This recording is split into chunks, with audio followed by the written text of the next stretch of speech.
Dios les bendiga, buenas tardes o buenos días, ¿verdad? Depende de la hora que estén pasando esta conferencia o buenas noches. Eh, en realidad es una bendición poder estar en esta hora, en este tiempo, ¿verdad? Aquí grabando esta conferencia para la familia.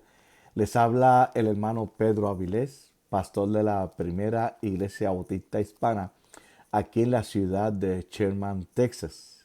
Soy natural de Puerto Rico, así es que desde acá, ¿verdad? Desde el estado donde estamos, le mandamos un saludo a todos estos hermanos hispanos y personas que amamos mucho, especialmente al pueblo de Nicaragua, a mi hermano pastor David Martínez, a toda su familia, ¿verdad? Le conocimos este año cuando vino aquí, estuvo con nosotros, ¿verdad? Le apreciamos y le amamos y aprendimos a amarle en el Señor. Así que un saludo a todos ustedes, a los pastores, iglesias o miembros de iglesia que estén viendo esta conferencia. Pues un saludo desde aquí, desde el estado de Texas. Les habla, como les dije, este puertorriqueño Pedro Avilés. Amén. Quiero en el resto del tiempo compartir con ustedes una conferencia relacionada a la familia. El material es bastante extenso. Voy a ver hasta qué tiempo podemos grabar este video y luego seguir grabando. No sé, todavía no les puedo decir si vamos a tener parte 2 y parte 3, depende de lo que podamos cubrir en el día de hoy.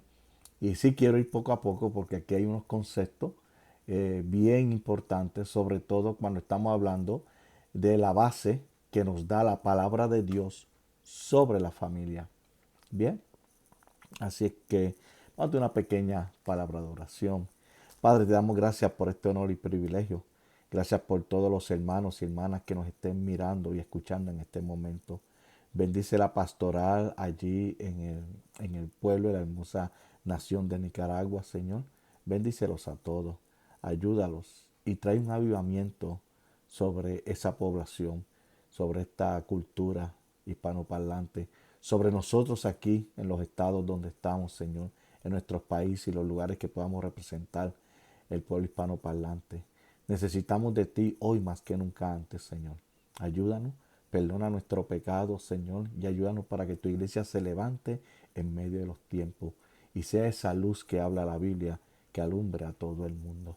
Que seamos esa lámpara que se pone sobre un lugar alto para que alumbre y no en un lugar escondido o mucho menos debajo de una mesa. Ayúdanos, Señor, y trae bendición a los respectivos lugares, a nuestras congregaciones, a las iglesias, a los lugares de predicación, al campo que tú nos hayas llamado. Trae bendición. Gracias, Padre, y que sea de gran bendición también este material que vamos a compartir, basado todo en lo que enseña tu escritura. En Cristo Jesús oramos. Amén. Amén. Bien, quisiera antes que nada explicarle eh, cuatro conceptos o cuatro instituciones de autoridad. Cuatro instituciones de autoridad que Dios ha puesto sobre el hombre o sobre la humanidad o la raza humana. La primera institución que Dios ha puesto sobre el hombre como institución de autoridad es la familia. La familia es una institución de autoridad que Dios ha puesto. La segunda institución de autoridad que Dios ha puesto es el gobierno. El gobierno es otra institución de autoridad sobre el hombre. La tercera institución de autoridad que Dios ha puesto sobre el hombre es la iglesia. La iglesia es una institución de autoridad en la raza humana. Y la cuarta institución de autoridad que Dios ha puesto sobre el hombre es el trabajo. Así que repito, cuatro instituciones de autoridad que Dios ha puesto sobre la raza humana, sobre el hombre. La familia, el gobierno, la iglesia y el trabajo. Y eso es puesto por Dios. O sea, es algo que no tenemos opción. Así Dios lo ha establecido. Y desde entonces, si nosotros buscamos lo que es el tiempo remoto de dónde comienza todo en cuanto a sociedades, pueblos, culturas, idiomas, todo, pues todo tiene, valga aquí la redundancia, todo tiene su base en la familia. Por eso es importante que tú y yo entendamos ese concepto de familia como autoridad sagrada, y te lo voy a demostrar ya mismo, ¿no? Como autoridad sagrada que Dios ha puesto sobre el hombre. Vamos al libro de Génesis, capítulo 2, versículo 18, y luego del 21 al 24 de este mismo capítulo 2 de Génesis. Dice así, Génesis 2, 18. Y dijo Jehová Dios, no es bueno que el hombre esté solo, le haré ayuda idónea para él. O sea, eso lo dice Dios. Ya aquí había creado todo. Eh, cada eh, cada animal, cada cual sea su, su concepto de raza o lo que fuera, ¿verdad? Tenía su pareja. Estaban los animales, el macho animal, la hembra animal, ¿verdad? Todo tenía su pareja. Dice la escritura, cuando tú lees esto en un poquito más detallado, dice que el hombre estaba solo y Dios dijo, le haré ayuda idónea. Entonces, ese concepto idóneo, la palabra idóneo o idónea, es un concepto como es la pieza necesaria para que cumplimente su vida. El término idóneo quiere decir que es la pieza necesaria que complementa la vida del hombre.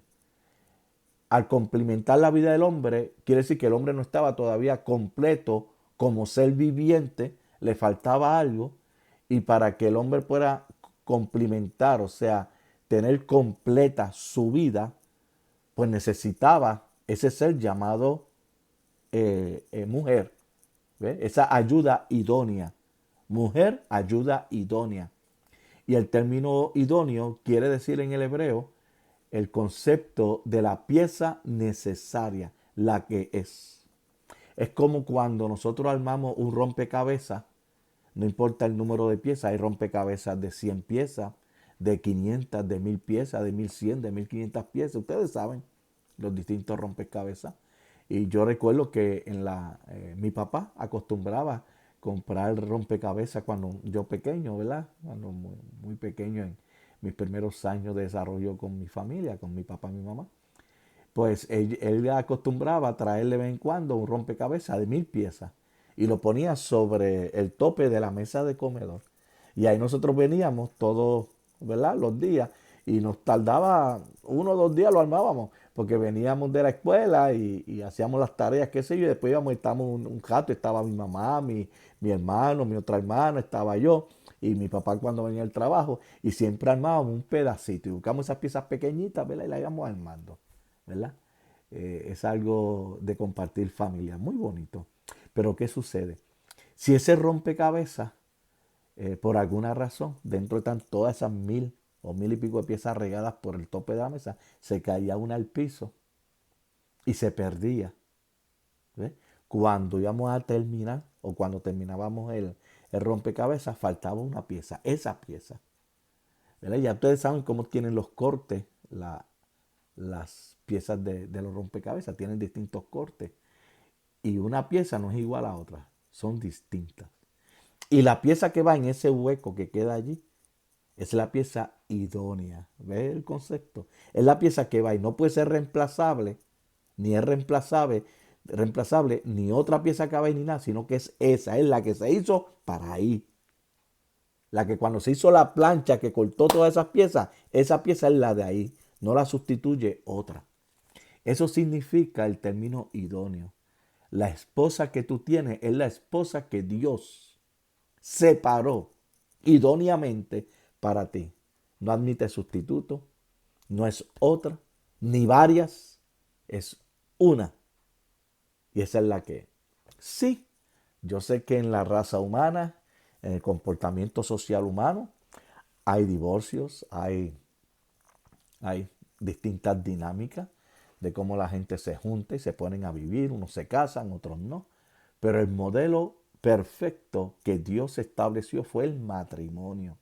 Como les dije, dijo Jehová Dios, no es bueno, como leí, debo decir, versículo 18 de Génesis 2, que el hombre esté solo, le hará ayuda idónea para él. Dios estableció la institución de la familia, y es una institución sagrada creada por Dios para beneficio del hombre, o sea, para beneficio tuyo, mío y de toda la raza humana.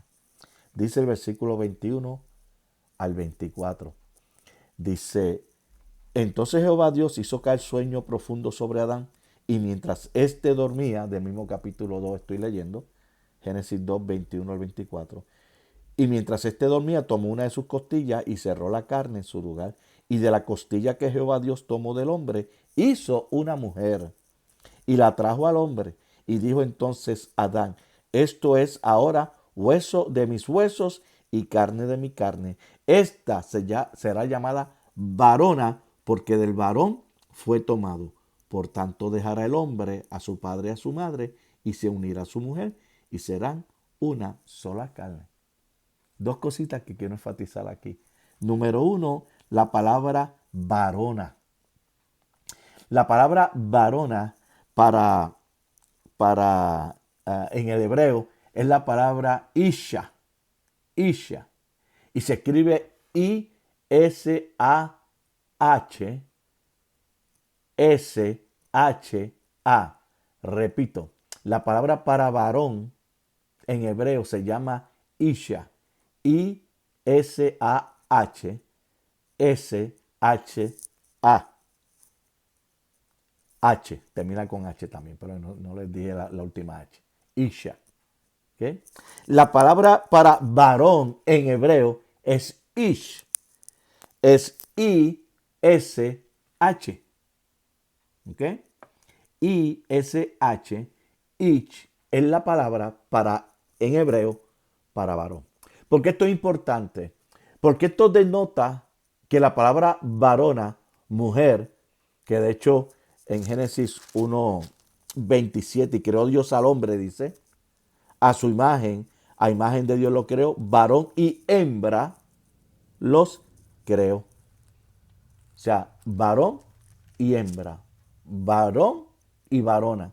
¿Sí? Entonces aquí te especifica que el concepto varona viene del hebreo, que te quiere decir que fue tomada del hombre, Isha. Por eso Ish del hombre, Isha, varona, mujer. Y es bueno que entendamos eso porque no hay otra cosa, ni hay otra forma de describirlo, sino como la Biblia así lo enseña, que Dios en su creación originalmente creó un hombre y una mujer. Punto. Punto.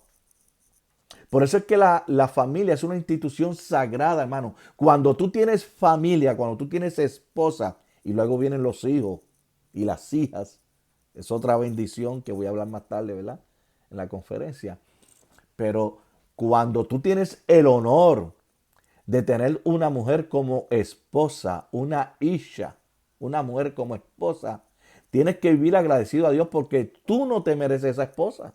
Yo no me merezco la esposa que Dios me dio. Irmaí Ramírez Vargas. Estuvimos casados por 44 años. Y mi esposa pasó a la presencia del Señor hace 4 meses. Ahora, el pasado 8 de julio del 2020, mi esposa falleció por una enfermedad prolongada de cerca de 15 años luchando con ella de Alzheimer. A mi esposa le dio Alzheimer a los 46 años. Y estuvo 15 años luchando, 16 años luchando con esa enfermedad. Murió a los 62 años. Cumplía a los 60 a los 61 años, debo decir. Mi esposa murió a los 61 años, cumplía a los 62, ahora en septiembre de este año. Nació en el 58, murió a los 61 años, porque murió en julio, 2 meses antes de su cumpleaños. Y esa mujer que Dios me dio, yo no me la merecía, pero a Dios le plació dármela. Y eso hay que honrarlo ante Dios. ¿Ve? Yo siempre digo, ¿verdad?, que el cuerpo de una mujer que perfecciona y complementa nuestra vida es perfecto. Dios lo hizo perfecto, ustedes lo saben, pero no lo merecemos. A Dios le plació. Así que es interesante que tú y yo tengamos ese honor, ese privilegio de tener esposa, de tener esposa. Y sí, muchos dicen, pastor, pero yo, digamos, antes de de venir a los caminos del Señor me divorcié y yo tuve una esposa, ¿verdad? Y ahora tengo otra. Bueno, tu esposa, tu Isha, es la que tienes actual. Lo que pasó, pasó. Lo que pasó, pasó. Lo importante es que ahora tienes un hogar con esta esposa que Dios te ha dado y esa es tu Isha. Esa es tu varona, esa es tu mujer ahora. ¿Ok? Y eso honra a Dios. Y sí, pasan cosas, pasan cosas.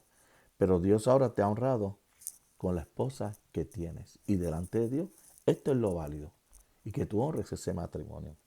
Así que quería explicar eso porque el, el mundo que estamos viviendo, este mundo liberal, este mundo que quiere promover un relativismo social tremendo, pues quiere redefinir el concepto familia distinto, que quiere dar otra definición, distinto o distinta, una definición distinta a la que la Biblia nos da.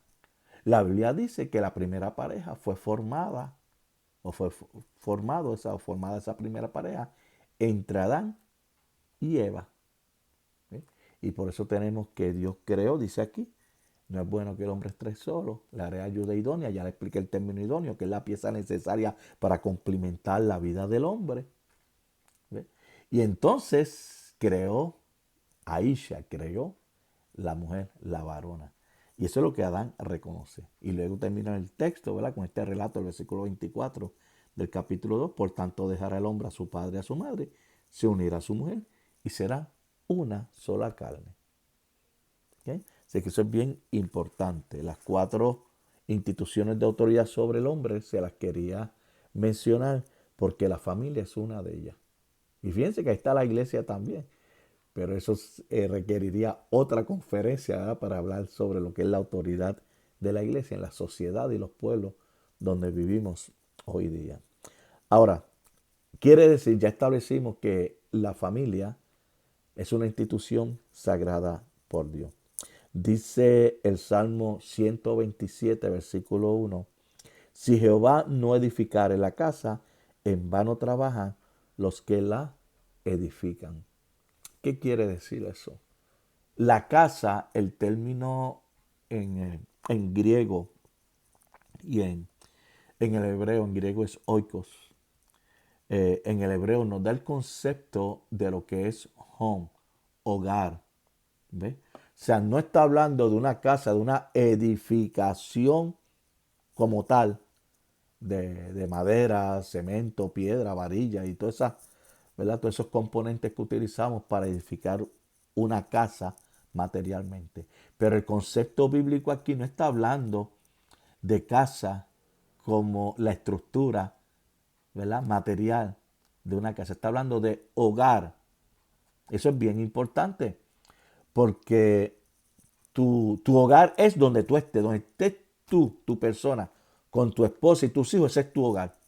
Y puede ser, sí, desde luego, en una casa, lo que ustedes están viendo aquí detrás de mí, todo esto es el escenario de la casa que la iglesia provee para mí, para que yo la viva. Esta casa pertenece a la iglesia, es un parsonage, ¿verdad? Una casa que la iglesia tiene al lado de la iglesia. Y todo esto que ustedes ven aquí, ¿verdad? Pues edificación, es una estructura. Y yo estoy en el comedor de la casa y detrás de mí ustedes ven la sala y hacia la izquierda mía, que es la derecha de ustedes lo más probable, ven la cocina y todas esas cosas. Y los cuartos están atrás y todo eso. Es una edificación, una estructura que se le llama casa. Pero en el idioma original griego y en el hebreo, cuando habla aquí de que si Jehová no edificare la casa, no está hablando de la estructura material, está hablando del hogar. Y hay una diferencia entre un hogar y una casa. Un hogar es la vivencia de los aquellos o de los que lo componen. O sea, tú como el varón de la casa y el sacerdote de la casa, tu esposa y tus hijos, cual sea ese núcleo familiar compuesto de, esa es la casa, ese es el hogar. Y ese hogar tú lo puedes mover a cualquier estructura y sigue siendo tu hogar, porque es donde está tu contorno familiar sagrado. ¿Ve? Así que dice que Jehová Dios debe de edificar ese hogar. Es más, no eres ni tú, ni ningún otro de los componentes, ni tu esposa, ni tus hijos, ni tus hijas. Es Dios quien debe de edificar. Dice, si Jehová no edificare la casa, mi hogar, en vano trabajan los que la edifican. ¿Ves? Por más esfuerzo que tú y yo podamos hacer, trabajamos en vano si dentro de todo ese hogar Dios no es el primero, Dios no es el que edifica y Dios es el principal miembro del hogar de nosotros. Eso es lo que está diciendo. Y eso es bien importante. Sé que tú quieres tener una casa bien edificada, sé temeroso de Dios. Tu esposa temerosa de Dios. Tus hijos y tus hijas temerosos y temerosas de Dios. Y eso es una casa bien edificada. Y eso es tan serio que Pablo en 1 Corintios capítulo 15, el versículo 14, específicamente, fíjate lo que nos dice. Nos dice, y si Cristo no resucitó, hablando de la resurrección de Cristo de entre los muertos, anástasis, la palabra en griego, lo cual quiere decir volver a vivir corporalmente. Pues entonces, si Cristo no resucitó, no volvió a vivir corporalmente, dice, vana es entonces nuestra predicación. O sea, pastor, lo que tú predicas, lo que yo predico, lo que predicamos en Nicaragua, en Puerto Rico, aquí en Texas, donde quiera, en el mundo entero, no importa el idioma, la cultura en que se esté predicando el evangelio. Dice, si Cristo no resucitó de entre los muertos, vana es esa predicación. O sea, que no vale nada. Es fatua. Es una falsedad. Dice, vana es nuestra predicación, vana es también vuestra fe. Wow. ¿Ves el concepto fatuo? El concepto vano o vana. Que es una mentira, que no sirve, que no funciona.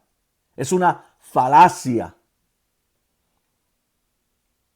Y a ese nivel, Dios en el Antiguo Testamento ya nos lo había dicho en ese Salmo 127:1, que si Jehová Dios no edifica tu casa y la mía, no sirve de nada.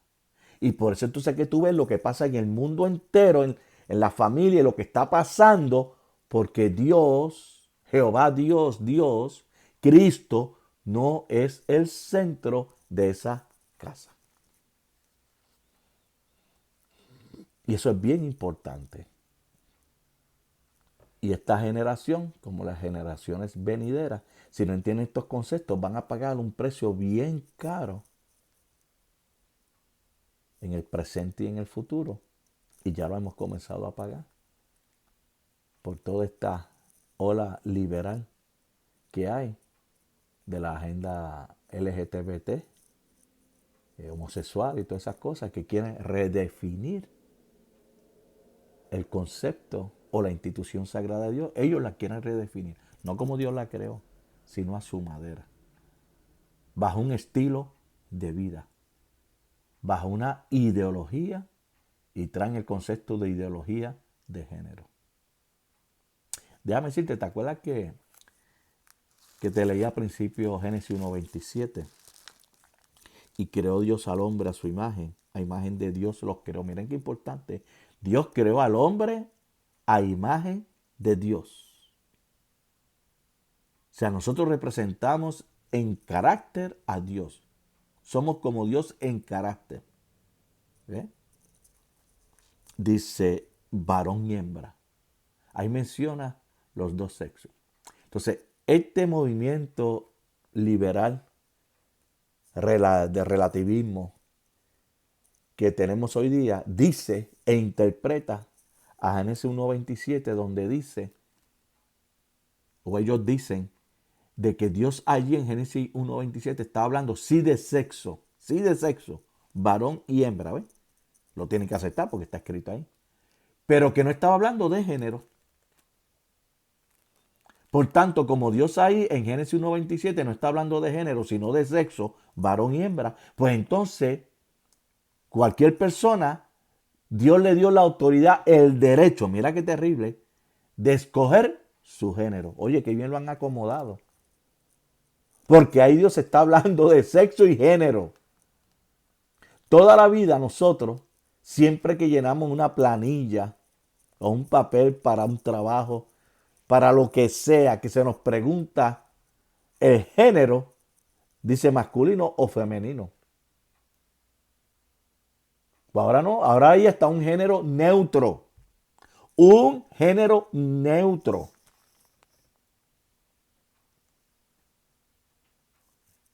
¡Qué barbaridad!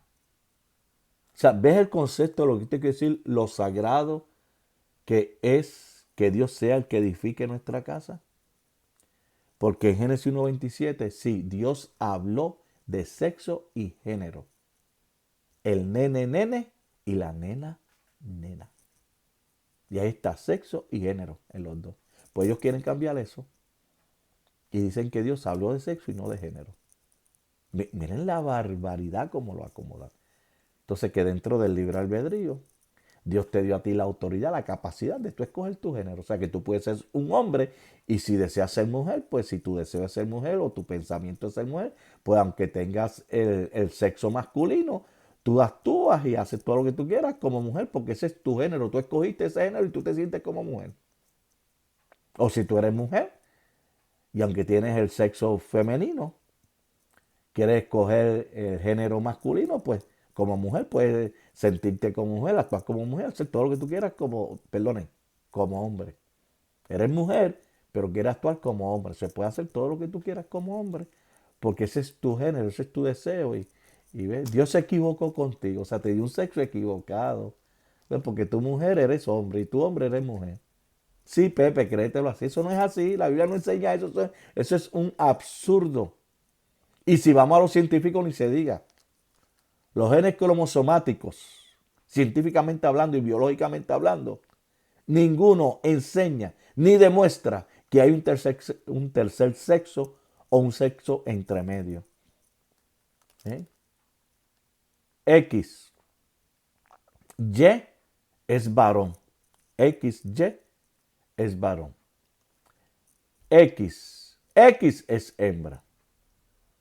¿Okay? Esos son los genes cromosomáticos. Biológicamente hablando, eso es científico. Ustedes lo pueden buscar. Yo no le estoy diciendo nada que no sea corroborable o que ustedes no puedan investigar o saber. Eso es ciencia 101. Ciencia sencilla. Los genes cromosomáticos se describen X y Y. Y cuando se fecunda el huevo de la mujer con el esperma del hombre, el hombre siempre va a tirar el, el, el X o la Y. La mujer siempre tira XX para que sea hembra. ¿Ves? XX es hembra, XY es varón. Pero la mujer, el huevo de la mujer siempre tira XX. Y el hombre en su esperma, pues vienen los dos XY. Y depende de cómo se fecunde. Si es XX va a ser una nena. Si es una Y la que fecunda el huevo de la mujer, pues una Y, una X, ¿verdad? Y va a ser varón. Eso es así. No hay tal cosa, no hay tal cosa como XYX o YXY. Eso es una barbaridad. Eso no existe. Por eso es que se habla de ideología de género. Es una idea, es un pensamiento. Es lo que yo pongo para yo creerlo y yo lo fabrico y yo lo hago. O sea, pero no existe científicamente ni empíricamente la ideología de género. Eso lo fabrica y lo establece el hombre. Porque lo quiere establecer, lo quiere fabricar, pero eso no existe. Bien importante que entiendan eso. Volvemos entonces a Jehová edificando la casa nuestra. ¿Verdad? Ahora, en Mateo capítulo 7, versículos 24 y 28, otro pasaje que ustedes conocen muy bien. Es interesante porque aquí en Mateo vemos nosotros que habla de dos cimientos. Repito, Mateo 7, los versículos del 24 al 28 dicen así. Dice, cualquiera pues que me oye estas palabras, estas son palabras textuales de nuestro Señor Jesucristo, y las hace, le compararé a un hombre prudente que edificó su casa sobre la roca. O sea, él está hablando del evangelio. Cristo está hablando de la salvación. Él viene hablando, de hecho, este capítulo 7, lo que es el capítulo 5, 6 y 7 de Mateo, repito, capítulo 5, 6 y 7 de Mateo, esos tres capítulos tienen que ver con el Sermón del Monte. Lo que pasa es que el capítulo 5, los primeros versículos, cuando habla de la bienaventuranza, es lo más famoso, lo que conocemos, y siempre hablamos del Sermón del Monte, de la bienaventuranza, pero se nos olvida que Cristo está hablando, es una enseñanza completa desde el capítulo 5, el capítulo 6 completo, el capítulo 7. Y todo eso compone el Sermón del Monte, no solamente la bienaventuranza, lo cual son tremendos y preciosos y lo predicamos y lo enseñamos, eso no es problema. Pero que te quiero decir que este pasaje que te estoy leyendo aquí, el 7, 28, 24 al 28, es parte del Sermón del Monte. Es una enseñanza abierta que Jesús hace a todos los que allí presentes, que se entendía que eran ya miles de personas, los seguidores de Jesús para este tiempo.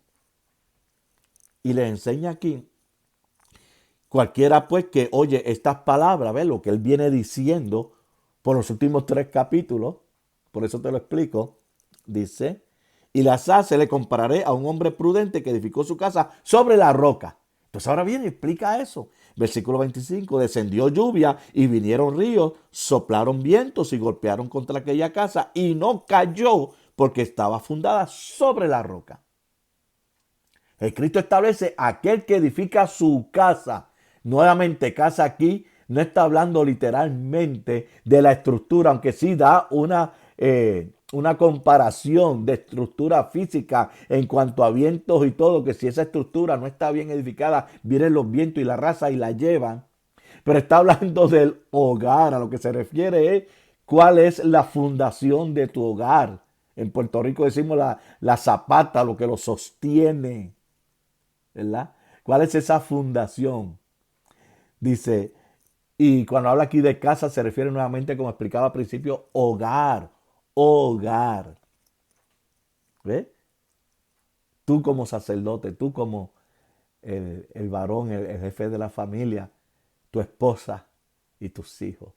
¿Ves? Entonces dice, y no cayó, repito, terminando el versículo 25, porque estaba fundada sobre la roca. Versículo 26. Pero cualquiera que me oye estas palabras, nuevamente refiriendo al evangelio y las enseñanzas de él, que él viene por los últimos 3 capítulos escuchando, ¿ves?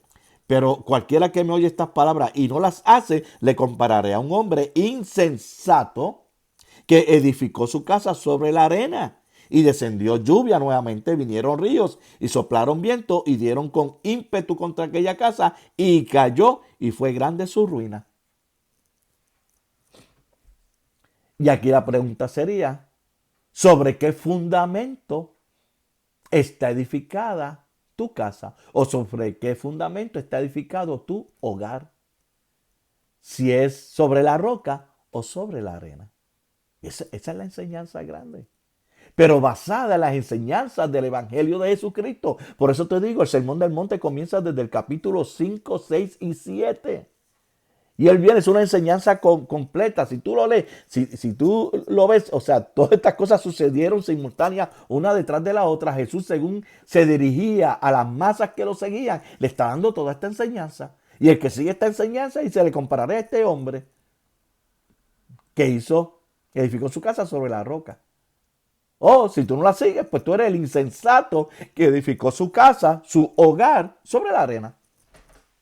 Y cuando vino el momento de prueba, los vientos, la lluvia, no resistió. Y fue grande su pérdida. ¿Tú te imaginas el número de personas que mueren a diario en nuestros países? Y qué grande su pérdida, no por lo material, sino porque pierde su vida espiritual eternamente. Muere eternamente. Es una pérdida terrible. Porque el Evangelio se trata de contestar la pregunta: ¿dónde tú vas a pasar la eternidad? ¿En el cielo con el Señor y su gloria? ¿O en el infierno, en el castigo eterno? donde allí arde el fuego y el azufre. Ustedes saben, Apocalipsis y Revelación nos lo dice. Donde la gente buscará la muerte y no la hallará porque será un sufrimiento eterno. Esto es bien serio lo que tú y yo enseñamos y creemos. Y por eso tenemos que edificar nuestros hogares dentro del fundamento, la roca, que es Cristo. Así que es muy válida la pregunta, ¿dónde está edificada tu casa, tu hogar? ¿Sobre las enseñanzas de Jesús? ¿O haces caso omiso?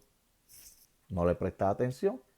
Tal vez la estás edificando sobre ti mismo o sobre tu propia lucha, tu propio esfuerzo, tu propia valentía, tu propio conocimiento, tus propias habilidades, que haces cosas tremendas. ¿Ves? Pero si todo eso que tú haces, que te ha quedado bien, lo más probable. Yo imagino que alguna de las estructuras de ustedes, hablando de la perspectiva o del concepto físico, deben ser bellas esas casas. ¿Ves? Pero eso no es edificar sobre la roca. Edificar sobre la roca es que tu hogar, aparte de lo material, la base de tu hogar sea Cristo. Eso es edificar sobre la roca. Así que esos son los dos cimientos, según vimos en Mateo 7, 24 al 28. Todos conocemos 1 Corintios capítulo 13, versículos del 1 al 13. El amor de Dios en nosotros. Y cuando nosotros vamos a 1 Corintios 13 y vemos este pasaje, es interesante porque la traducción Reina Valera del 60, que es la más común, la que nosotros usamos, yo imagino que ustedes también, dice, tiene un subtítulo arriba del versículo 1 del capítulo 13 que dice la preeminencia del amor. O sea, el amor que excede todo. Y por eso yo les decía aquí, ¿verdad? De que en 1 Corintios, el amor de Dios en nosotros, que está por encima y excede todo. Y cuando nosotros hablamos del amor de Dios, hay tres palabras en griego utilizadas en la Biblia para describir amor. Está la palabra ágape, que es el amor fraternal entre nosotros, entre los hermanos, la familia, los primos, hermanos, hermanas. Es el amor el amor fileo, debo decir. Es ese. El amor eros, que es el amor sexual, la atracción en amor entre un hombre y una mujer. Ese es el amor eros y aparece en la Biblia. Y por eso que tú ves que todo lo erótico, que el mundo habla de lo erótico, viene de ahí, de la raíz eros, que es el amor sexual. Y es normal que un hombre le guste a una mujer, que una mujer le guste a un hombre, porque así Dios nos creó. Y la tercera palabra para amor, que es ¿verdad? Todos son importantes, pero la que nos enseña sobre el amor de Cristo es ágape. Ágape, que es el amor que lo da y lo rinde todo sin esperar nada a cambio. Y ese es el amor que describe 1 Corintios capítulo 13, los versículos del 1 al 13. El amor ágape. Qué interesante, oigan esto, que la Biblia nos da esas tres palabras, ¿ves? Porque el idioma griego es un idioma rico en vocablos, y cuando te da una palabra, la mentalidad helenística, la mentalidad griega recibe toda la carga, toda la definición, no tiene duda de lo que se le está hablando, porque el vocablo provee para eso, para que tú entiendas desde el principio lo que se te está diciendo. ¿Ves? Si nosotros en español queremos decir a una persona que nos preocupamos y que nos interesa, pues usamos varios vocablos en el idioma hispanoparlante que tú y yo hablamos. O sea, yo por ejemplo le puedo decir al pastor David Martínez para que él entienda que yo lo quiero mucho, que lo amo. Yo, mira, David, yo me preocupo por ti, yo te amo, me hace falta, vamos a comunicarnos, cuenta conmigo. Y yo solamente le estoy dejando saber a él con varios vocablos de que él es una persona de interés para mí, que yo lo amo. Pero tengo que usar varios vocablos para enfatizar esto en español. Pero Si yo lo digo en inglés hay una palabra que encierra todo eso y el hermano David recibe toda, y lo digo con mucho respeto, ahora lo estoy usando porque ustedes lo conocen y tengo confianza con el pastor David Martínez. Dios lo bendiga. Y lo que quiero decir es que en inglés hay una palabra que involucra o encierra el significado de todos esos vocablos que yo mencioné en, en español. Y es la palabra care. C-A-R-E. Care. I care about you. Yo me preocupo por ti. Y cuando un americano, su mente americana, recibe esa palabra, ¿ves? Yo no tengo que repetir I care, I care, I care. No. Con solamente se lo digo una vez, ya recibió todo el peso de mi sentimiento hacia él con esa sola palabra. En español yo tengo que decir varias para que él reciba el sentimiento de todo lo que yo quiero decirle. ¿Por qué les digo esto? Porque es bien importante que esas tres palabras en griego, la mente helenística, cuando se utilizan, pues reciben el concepto de la definición y de lo que se pretende definir y que la otra persona entienda en una sola palabra, lo recibe. Por eso es que se dice que el griego es bien rico en vocablo, porque cuando te habla de un concepto te da todo o toda la definición que eso conlleva.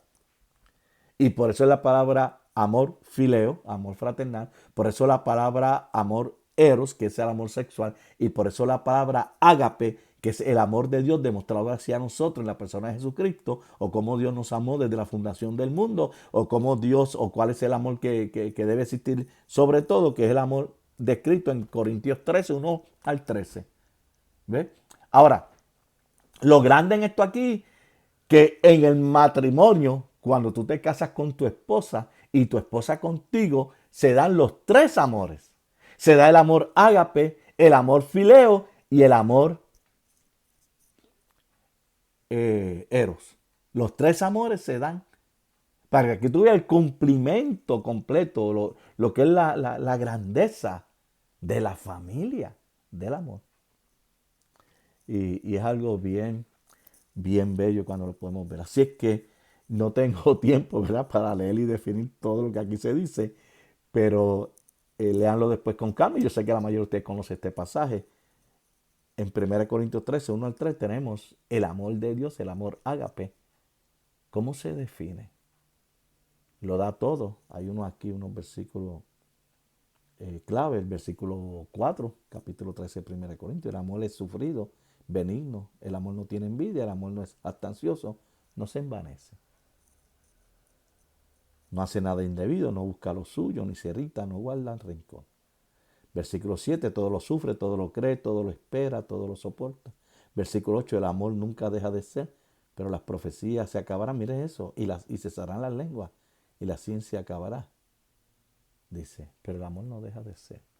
Entonces, si conocemos eso y la palabra no lo explica bien, ¿por qué nosotros entonces no actuamos? Tú, varón de Dios, tú que me estás escuchando. ¿Por qué entonces no actuamos así con nuestras esposas y nuestros hijos? Dando a conocer el amor de Dios a través de nosotros.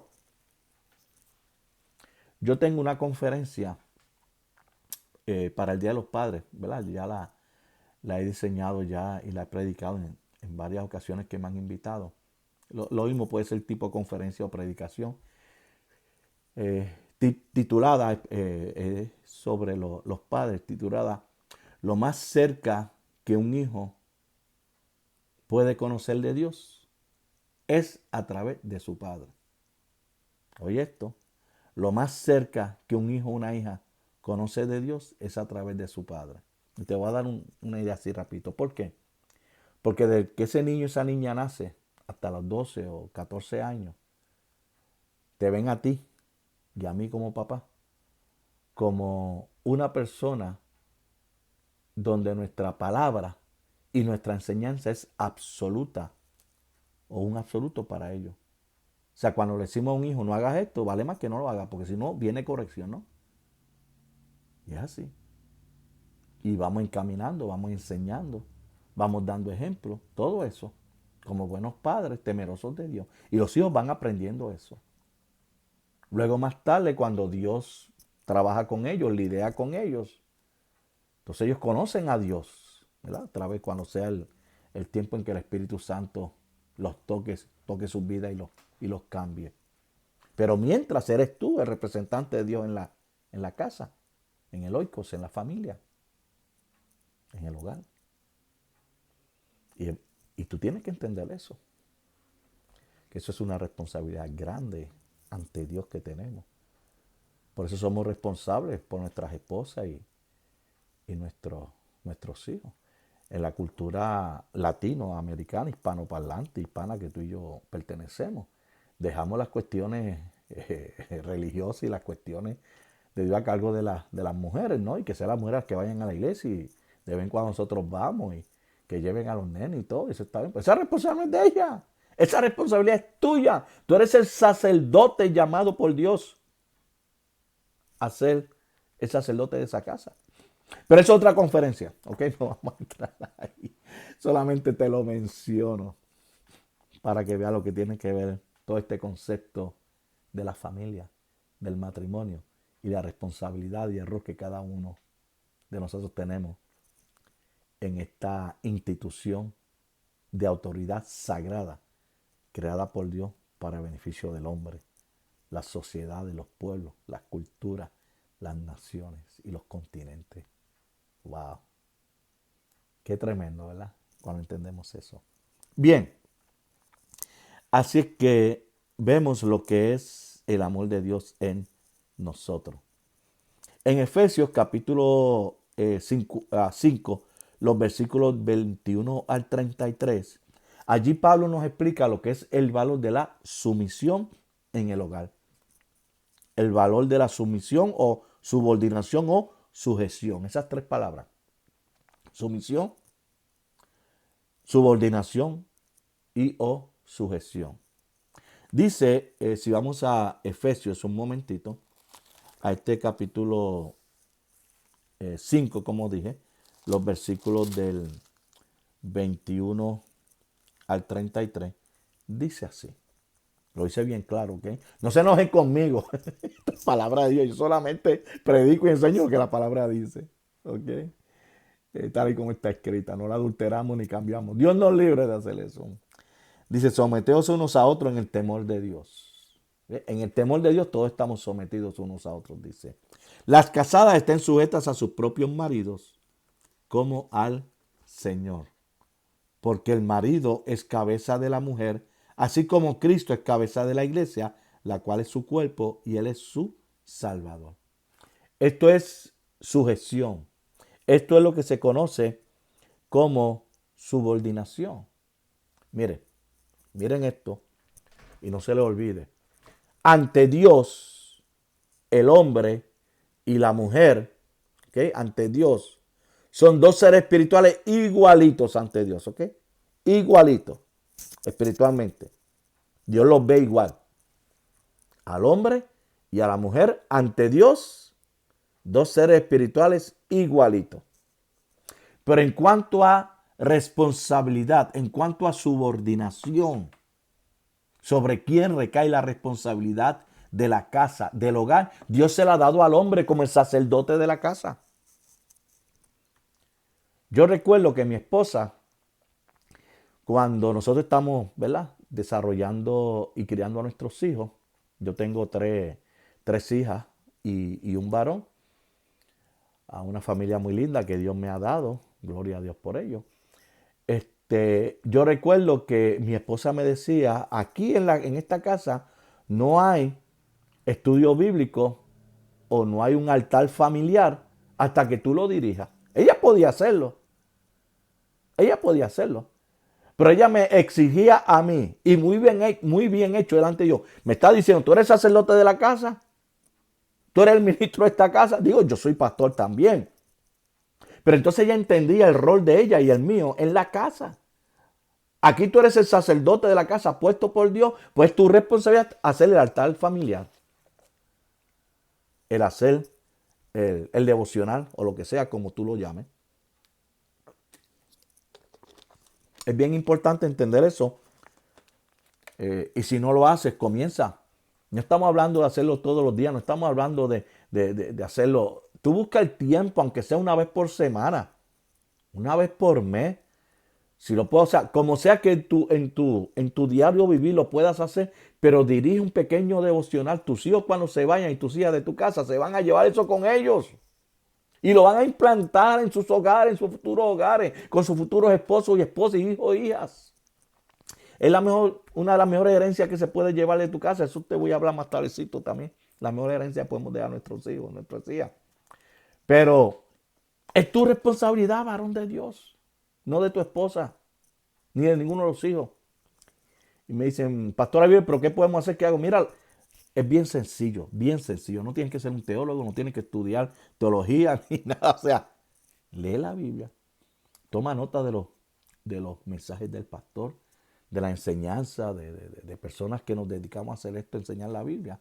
Toma nota, ¿sí? Y comparte alguna cosa con tus hijos, tu familia. Lee un pasaje, lee un versículo, un capítulo de la Biblia, lo que sea. Y pregúntale a tus hijos, a tus hijas, a tu esposa, ¿qué ustedes entienden? ¿Qué está pasando? ¿Cuál es la dinámica? ¿Qué está pasando? O sea, cositas así, hazlo. 5, 10 minutos, 15, lo que sea. Pero hazlo. ¿Ves? Algunos dirán, no, pero es que no tengo tiempo. Bueno, tiempo nunca lo vas a tener. El tiempo hay que hacerlo. Para las cosas de Dios hay que hacer las cosas. Hay que provocarlas y tenemos que ser intencionales. Porque nosotros somos intencionales en todo lo que hacemos. Vamos a trabajar porque intencionalmente queremos trabajar y vamos a trabajar. Vamos a hacer compras al supermercado porque intencionalmente lo hacemos. O sea, todo lo que hacemos en nuestra vida es intencional. Pues intencionalmente procura establecer el devocional o el estudio en tu casa. Y te voy a decir más. ¿Quién sabe? Que tú puedas comenzar y después decirle al vecino, ¿verdad? En confianza, vente, acompáñame en tal día que leemos la Biblia y compartimos algo. Y por ahí sigue. Yo no sé lo que Dios quiera hacer. Pero es tu responsabilidad ser el sacerdote de esa casa que Dios te ha dado, de ese hogar. ¿Ok? Así que sigue diciendo, ¿verdad? En cuanto a este concepto de subordinación. No es que la mujer sea menos que el hombre, o que el hombre sea más que la mujer, o viceversa, la mujer más que el hombre y el hombre menos que la mujer. La subordinación no habla de eso. La subordinación y la sujeción no es otra cosa sino responsabilidad. Y el día que estemos en la presencia del Señor, cada varón va a dar cuentas a Dios por cómo dirigió o cómo edificó o cómo hizo como sacerdote en su casa. Esa cuenta la tenemos que dar a Dios un día de esto. Todos los varones. A nosotros Dios no llamó eso. Sí, hay mujeres de Dios, como dice la Biblia, capítulo 31 de Proverbios, hay mujeres virtuosas que son temerosas de Dios. Y si el hombre no lo hace, ya lo hace. Está bien, yo no tengo problema con eso. Pero no es el orden correcto que Dios establece. Pero sí, si lo hacen, amén. Tenemos en nuestras iglesias, las tengo yo y, ¿verdad? Todas las tenemos. Mujeres que son padre y madre, como dice, o sea, son madre y padre, debo decir. Por alguna razón el varón no está y ellas asumen esa rienda. Dios va a honrar eso. Dios va a honrar eso. ¿Verdad? Dios va a honrar eso. Pero en cuanto a ti se refiere, Efesios da una clara descripción de lo que es la sujeción.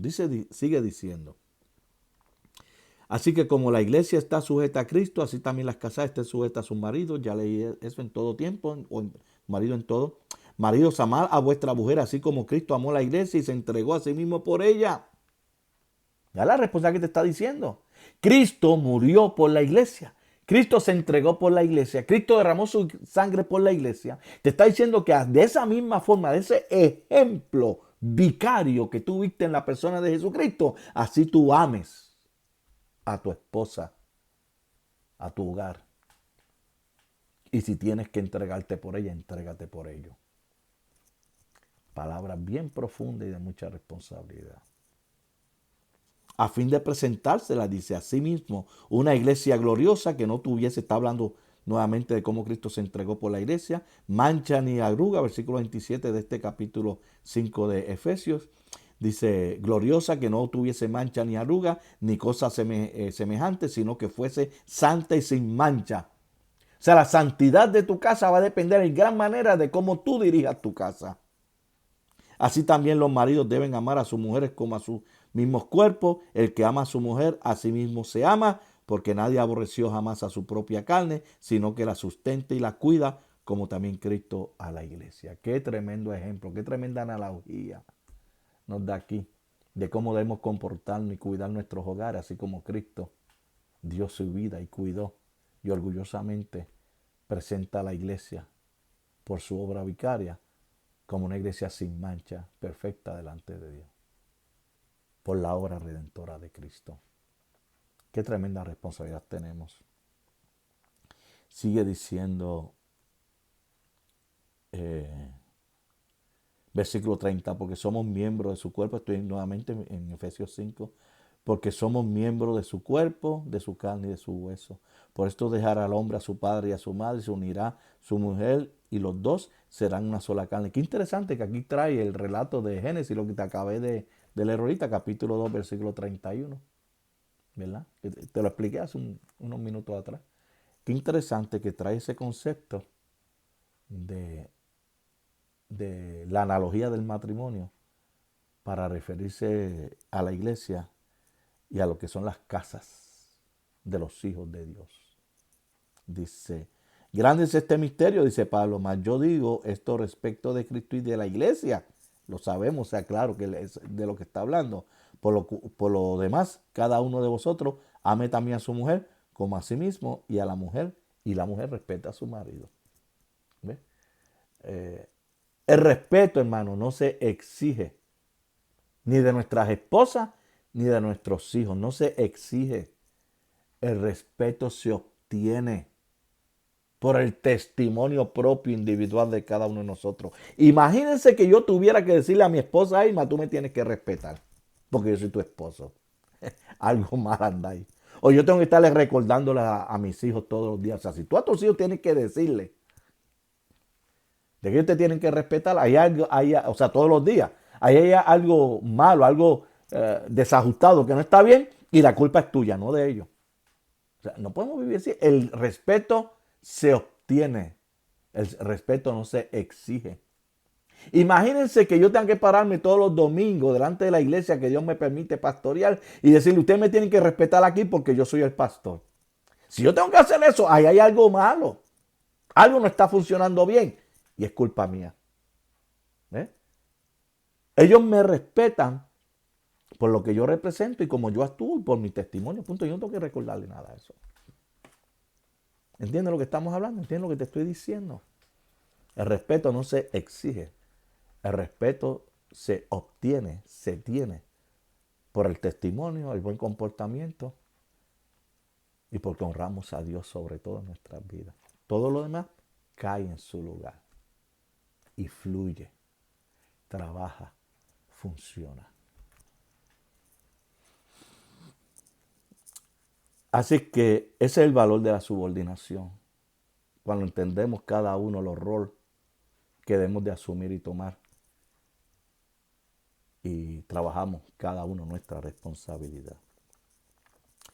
Deuteronomio 6, capítulo 6 de Deuteronomio, versículos 4 al 9. Deuteronomio 6, ¿verdad? El Antiguo Testamento. Es interesante el capítulo 6 de Deuteronomio, los versículos 4 al 9. Esto es una joya. Esto es una prenda tremenda, preciosa de enseñanza para las iglesias hoy día, para los matrimonios, las casas, los hogares. Mira lo que dice del versículo 4, capítulo 6 de Deuteronomio. Dice, oye Israel, establece allí. Oye Israel, Jehová nuestro Dios, Jehová uno es. Y es una cita directa de Marcos 12:29. Bueno, está escrito en el Antiguo Testamento primero, o sea que debo decir, lo correcto decirles que Marcos lo cita en el capítulo 12, versículo 29. Lo vamos a ver en el Nuevo Testamento. Oye Israel, Jehová nuestro Dios, Jehová uno es. O sea que Dios es uno. Versículo 5. Y amarás a Jehová tu Dios de todo tu corazón. Miren los términos absolutos. Yo siempre enseño a la iglesia y la educo.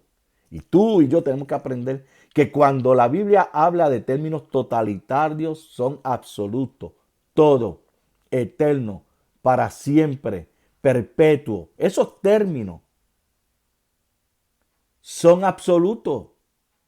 Y lo que viene detrás es ley para ti y para mí como hijos e hijas del Señor. ¿Ve? Así que dice, amarás a Jehová Dios de todo tu corazón, o sea, con todo, y todo significa todo. No hay espacio para escoger sí o no. O lo haces o no lo haces.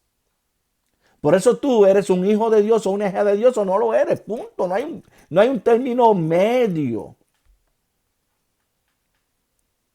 Eso es un absoluto. No tienes opción de no amar a Dios con la mitad de tu corazón, un cuarto, un tercero o una tercera parte de tu corazón. No.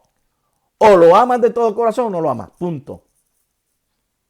Con todo tu corazón, con toda tu alma, o sea, con todo tu ser, nuevamente entendemos bien lo que son los absolutos, y con todas tus fuerzas. O sea, todo lo que tú eres como individuo debe amar a Dios sobre todo.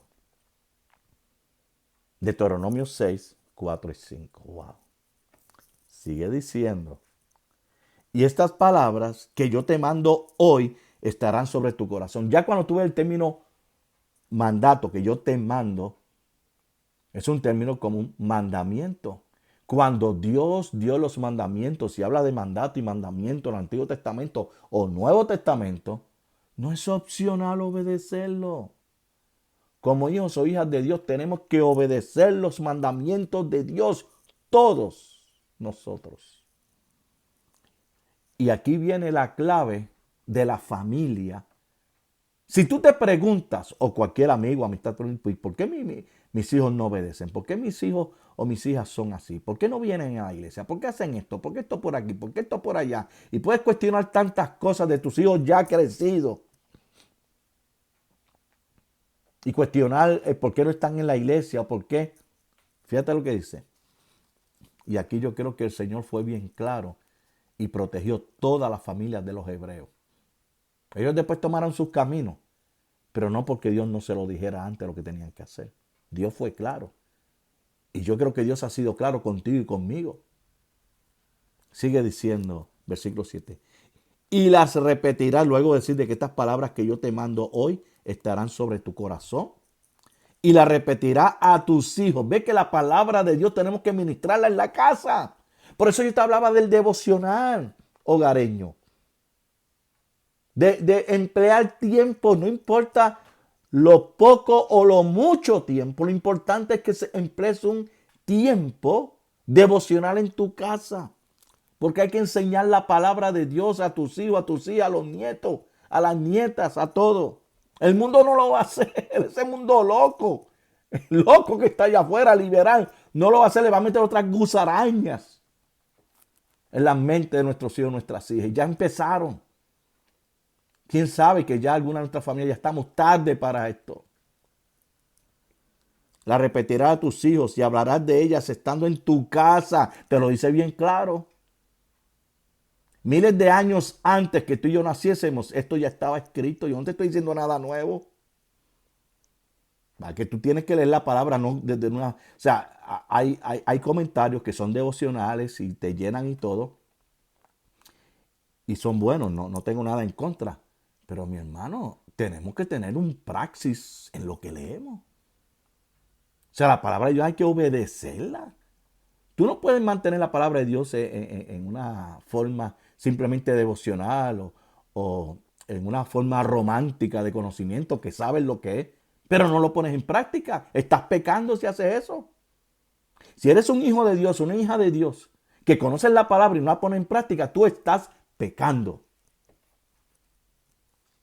A tus hijos y hablarás de ellas estando, estoy en el versículo 7 de Deuteronomio 6. Y hablarás de ella estando en tu casa y andando por el camino y al acostarte y cuando te levantes. O sea, aquí no le está dando break de no dejar de hacerlo. Hazlo en todo tiempo.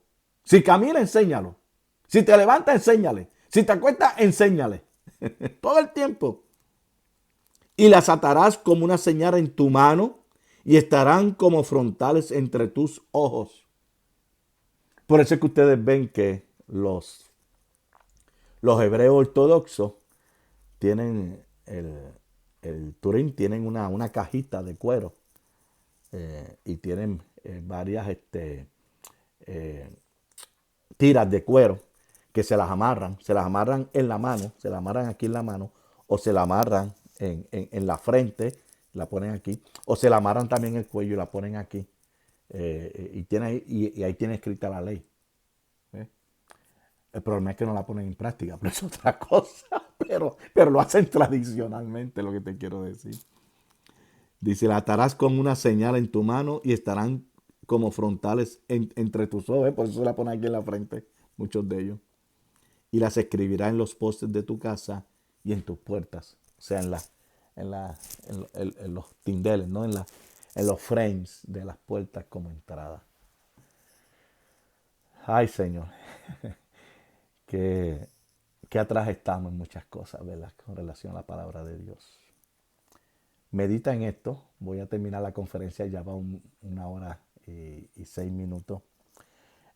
Vamos a terminar esta primera parte. Como les dije, todo va a depender. Sí, va a venir una sola parte, una segunda parte, voy a decir, donde voy a tratar la mejor herencia y el tema de la familia, herencia de Dios. Me faltan esos dos temas que en la próxima segunda parte los vamos a cubrir. Así que vamos a dejarlo hasta aquí. Nuevamente, saludo desde aquí de Texas a toda mi gente linda de Nicaragua. Quién sabe que algún día estemos por allá, ¿verdad? Y nos podamos conocer personalmente. Pero mientras podamos, vamos a hacer estos videos, vamos a enviar conferencias para allá, para ayudarle en todo lo que podamos. Y también es posible que le recomiende materiales de estudio, libros y mucha literatura que conocemos que está traducida al español. No sé cómo son los recursos teológicos allá, lo desconozco. Pero en la interacción que podamos tener con ustedes, los pastores, y mi hermano David, pues estaremos en contacto para ampliar los estudios y poder dar clases y ayudarle en todo lo que podamos. Amén. Así que se despide en este momento el pastor Pedro Avilés desde aquí, desde la ciudad de Sherman, Texas. Será hasta el próximo conferencia de estudio. Dios les bendiga.